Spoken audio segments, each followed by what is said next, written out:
is I happen to believe that Henry Kissinger was one of the most destructive secretaries of state in the modern history of this country.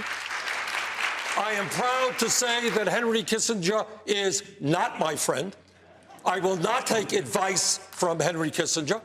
And in fact, Kissinger's actions in Cambodia, when the United States bombed that country, overthrew Prince Sihanouk, created the instability for Pol Pot and the Khmer Rouge to come in, who then butchered some 3 million innocent people, one of the worst genocides in the history of the world.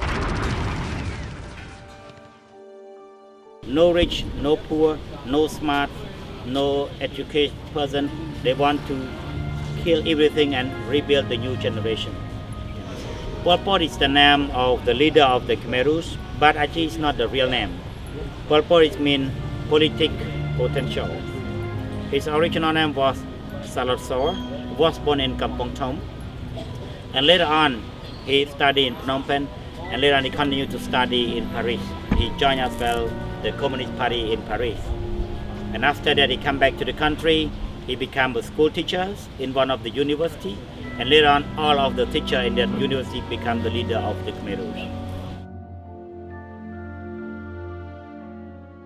My wife and I were here in the spring of 2016. We wanted to come and see these temples and to see a lot of the World Heritage Sites that are here in Cambodia.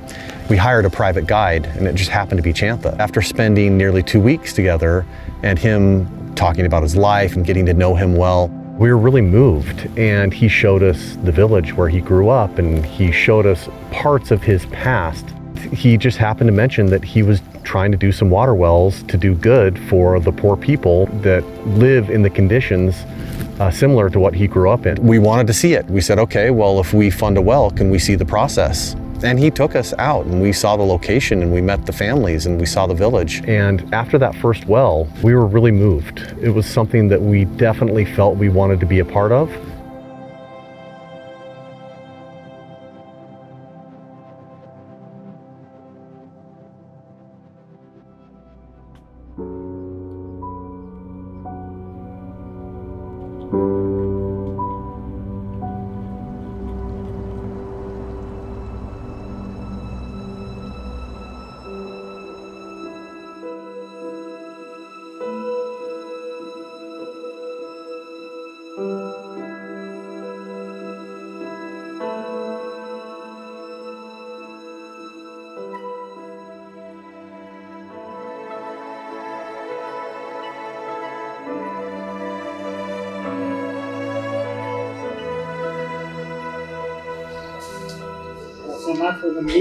The biggest challenge for the people here, they're living in this community, is from the water. When they drink the water is not clean, the problem happen after is they got diarrhea, vomiting, and also hydration. And sometimes they are die if they could not come to the hospitals on time.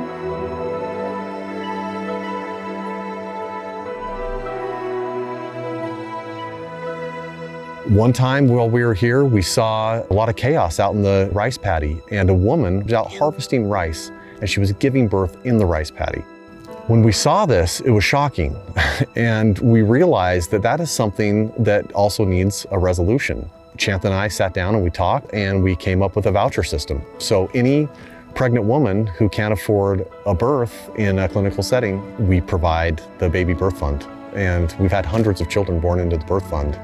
It's the miracle of life, and it's very rewarding.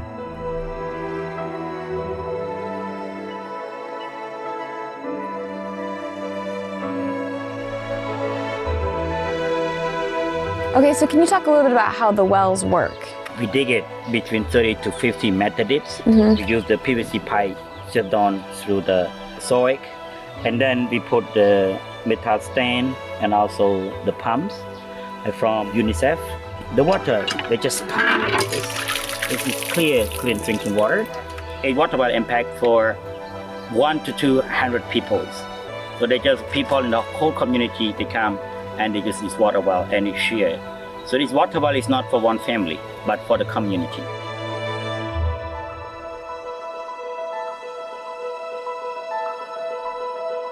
Water is life. When they get water, they can do a lot of things. They can use this water like the drinking, the cooking, the washing, and as well for the family profit. They can grow crops, they can water the animals. Most of the people, they stay healthier. So children, if they get the clean drinking water, they are not really concentrating on life survival. They concentrating and focusing more on their education. They have their futures, so they stay safe and healthy.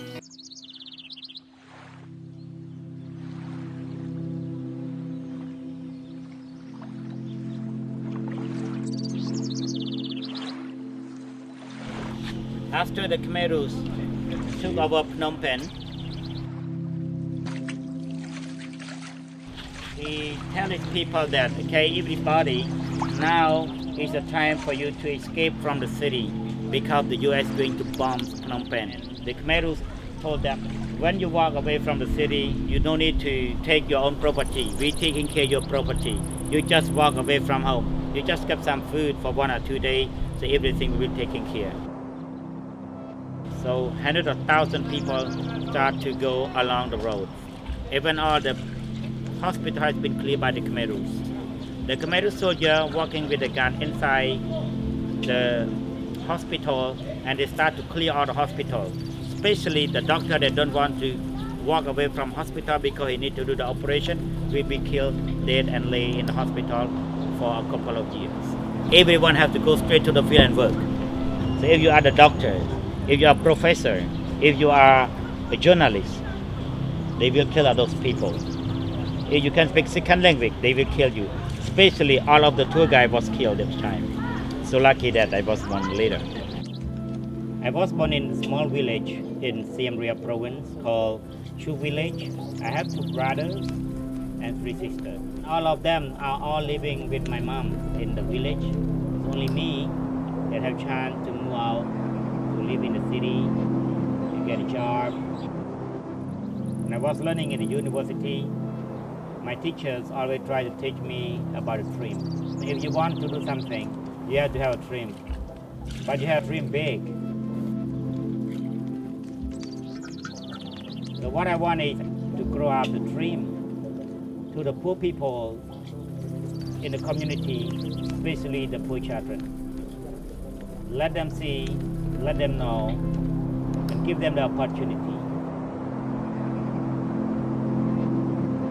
Cambodia is beautiful. It is stunning. I love the energy here. Everyone is so kind, so friendly, so family-oriented. They're just good-natured, humble people. There's a woman in one of the other villages that we've been filming in, and she made us all of these hand-woven baskets. Even though she has so little already, she was giving and giving and giving, and that was just the most impactful thing for me to see. I think we take a lot of things for granted sometimes. We have power, we have electricity, we have running water, and out here in the villages, it's non-existent.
What I really want people to know is we live very comfortable lives, and to get outside of ourselves and to actually care about another human being is one of the most meaningful things that you can do.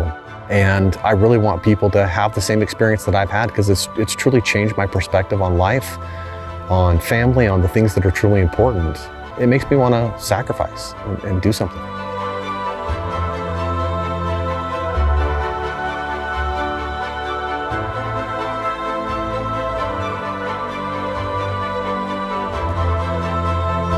It is literally such a blessing to have some place that they can go to and get water. And it's so hard to come by that a whole village has to rely on one pump.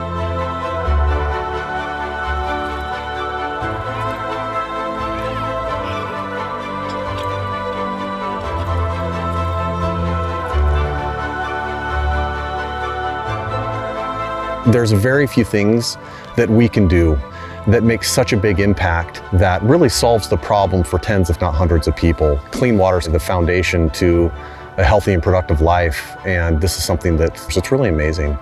I really love Cambodia. I love the Cambodians. They're beautiful people. They're happy, they're generous. And it's really great to be out here in the villages and meet people. Cambodia is a place that I never thought about before 2016. But it's a place that I've come back to many times, and I love it here. And I plan on spending a lot of my time and effort in the coming years and helping to achieve real change for the Cambodians here in Cambodia. It's a beautiful place.